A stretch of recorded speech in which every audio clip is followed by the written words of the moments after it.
Buenos días, buenas tardes y buenas noches, profesor. Nosotros somos el equipo uno y vamos a presentar el resumen del artículo Gestión del riesgo crediticio de cartera global, el desafío de los bancos estadounidenses después de la crisis. En esta sección presentamos a los integrantes del equipo y la división del artículo en la cual trabajamos.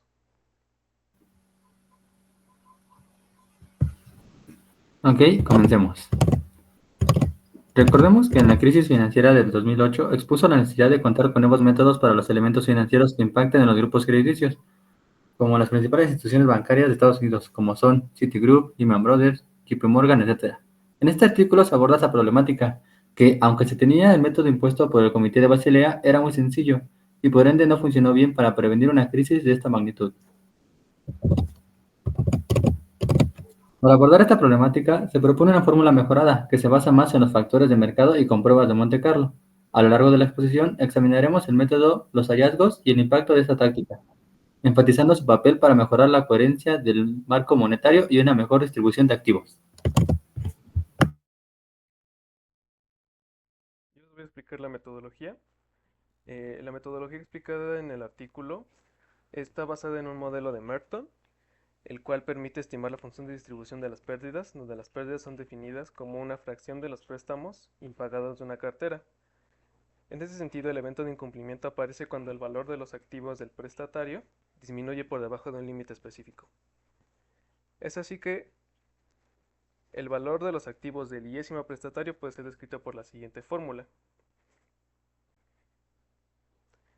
donde Y es un factor de mercado que es fijo para todos los prestatarios, y esto se debe a que se usa como hipótesis que todos los prestatarios están siendo afectados por el mismo entorno económico. Z sub i es un factor que representa el riesgo del iésimo prestatario, quiere decir que es único para cada prestatario, y ρ es la correlación de los activos. En la imagen de abajo se puede observar que eh, cuanto mayor sea el factor de mercado Y, más estrecho será el ángulo entre los valores de los activos. En este caso, la correlación de los activos está dada por el coseno de este ángulo, y nos dan el ejemplo con dos prestatarios. Es posible calcular el límite que desencadena el evento de cumplimiento a partir de la función de distribución de la variable aleatoria x. Dado que la variable x proviene de una fracción de préstamos impagados, la función de distribución puede verse como la probabilidad de default de los activos de los prestamistas. Y aquí nos ponen un ejemplo que eh, el límite en este caso va a ser el cuantil que tenga esta probabilidad de default de 3%. En este sentido, el evento de default ocurre cuando el activo decrece por debajo de un percentil elegido alfa.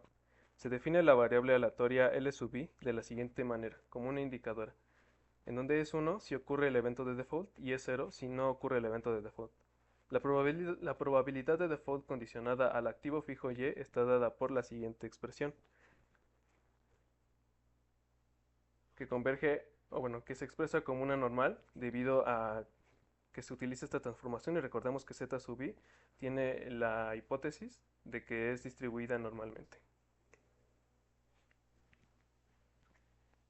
Se puede observar que la función de distribución solo depende de la probabilidad de default y de ρ. En la siguiente gráfica se puede observar que a medida que los prestatarios tienen correlaciones altas, pueden ocasionar que los activos tienen correlaciones altas pueden ocasionar mayores pérdidas. Ahora, la hipótesis de que exista un único factor de mercado Y para todo el portafolio representa una gran limitante en el modelo. Esa limitante se aprecia de mejor manera considerando que un portafolio que cubre varias regiones geográficas y líneas o productos distintos. Y en este caso nos dan un ejemplo. En el artículo nos dan un ejemplo donde se presenta una matriz de correlación donde tiene diversos productos. Y entonces, suponiendo que existan K portafolios, se puede intuir que existen K correlaciones entre los activos de la cartera de préstamos, como se los mencionaba anteriormente.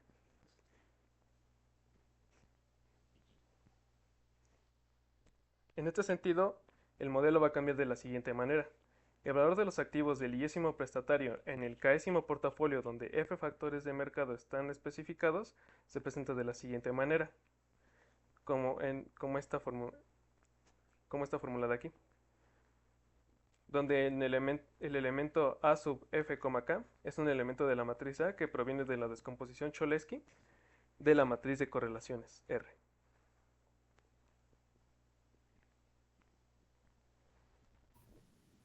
Uno de los objetivos fundamentales de este trabajo fue examinar si las pérdidas inesperadas calculadas para distintas carteras están altamente correlacionadas, por lo cual se presentan los resultados del análisis realizado para 5 bancos de Estados Unidos. Las pérdidas crediticias se calcularon con datos extraídos de Federal Reserve Bank of Chicago. Los datos de estos bancos fueron Morgan, Bank of America Corporation, Citigroup, Wells Fargo y Bancorp. Se seleccionaron estos bancos debido a su alcance global y la escala de actividad por el valor de sus activos.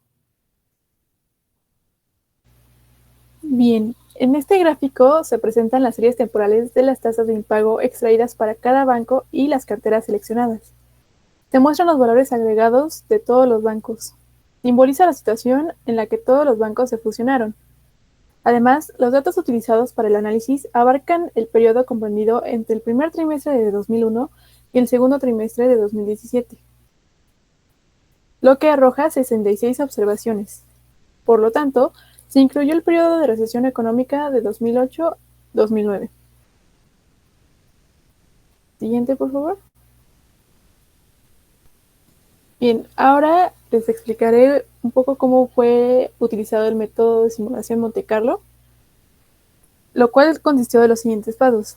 En primer lugar, la generación aleatoria de carteras para cada banco, tarjetas de crédito, comercial e industrial. En primer lugar, cada cartera simulada incluye 10.000 prestatarios. Se calcularon factores idiosincrásicos generados aleatoriamente para cada prestatario.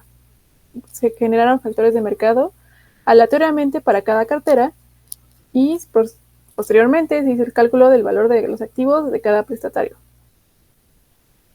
Como siguiente, el procedimiento anterior se repitió 1000 veces. Se supuso que la correlación de activos era idéntica para todos los prestatarios dentro de una cartera determinada. El segundo paso fue la estimación de la correlación de activos mediante el estadístico Kolmogorov-Smirnov, y primero se calculó la función de distribución acumulativa de la tasa de impago real. Luego las correlaciones de activos se obtuvieron mediante el proceso iterativo, en el que la máxima diferencia entre la función de distribución acumulativa real y la simulada se obtiene a partir de la correlación de activos. Posterior a eso, el tercer paso fue el cálculo de las correlaciones de factores de mercado. Se calcularon las pérdidas nominales de cada cartera simulada. A partir de estos resultados, se calcularon las pérdidas totales para cada banco. Posterior a esto, se hizo el cálculo de las funciones de distribución real de pérdidas totales para cada banco. Y por último, se calcularon las correlaciones de los factores de mercado utilizando la estadística KS para las pérdidas. Siguiente, por favor. Bien. Las simulaciones de Monte Carlo se realizaron para una tasa de cancelación histórica dada y un saldo vivo total observado en el segundo trimestre de 2017. Las tasas de incobrabilidad se calcularon como una relación entre las incobrabilidades y el valor total de los activos. Los parámetros relativos al riesgo esperado de la cartera y su composición se presentan en el cuadro de arriba. Y en el cuadro de abajo se presentan las estimaciones de correlación derivadas de la simulación Monte Carlo.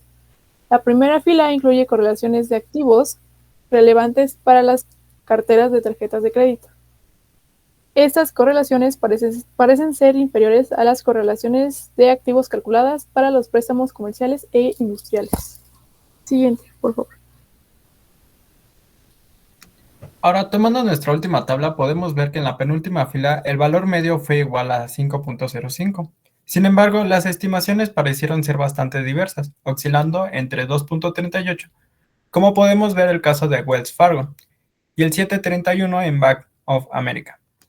Ahora, Como se mencionaba, en la última fila presenta la correlación, lo cual Wells Fargo muestra una correlación muy alta, llegando al 98%, lo cual esto es muy interesante ya que lo vamos a ocupar para la siguiente gráfica. A la siguiente, por favor. En esta gráfica podemos ver el banco con correlación más alta de los factores de mercado. No se benefició debido al modelo mejorado. Los resultados de Bank of America o Citigroup muestran que el enfoque tradicional puede sobreestimar las pérdidas en alrededor del 8%. Siguiente.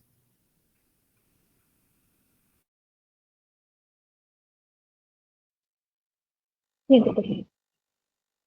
Entonces, como conclusión, un cálculo adecuado del requerimiento de capital provee estabilidad y seguridad en la industria financiera.